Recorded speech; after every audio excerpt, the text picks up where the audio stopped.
Okay, so you want to push the stitches onto the needles, and you've cut yourself a tail about 15 to 20 centimeters long, and you've got a tapestry needle.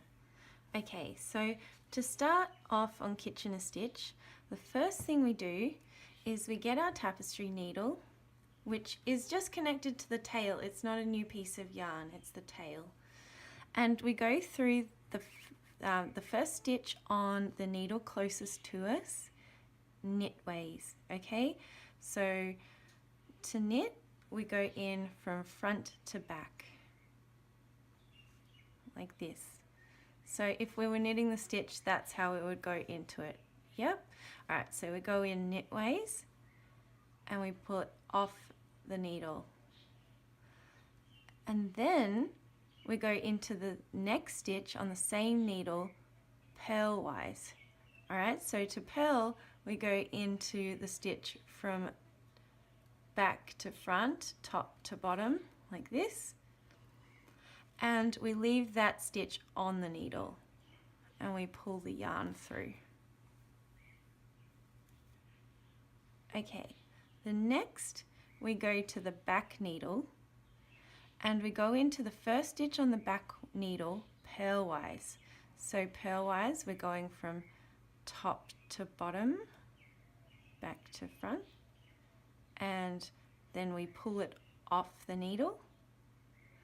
And then for the next one, we go into the next stitch on the back needle knitways, so front to back, and then we leave that one on the needle. And that's the end of the sequence, so we pull the yarn tight. Alright, so we'll go through that again. We go through the first stitch on the front needle as if to knit.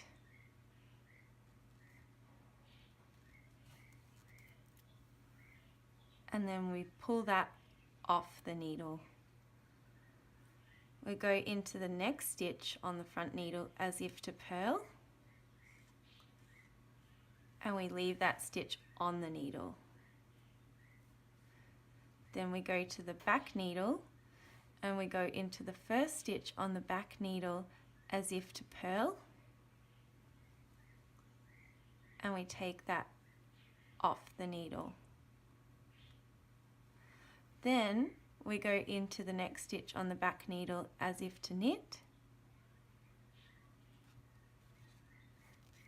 and we leave that on the needle, and then we pull it tight. So there we go, that's Kitchener stitch. It's not that difficult. We just keep doing that until we get to the end.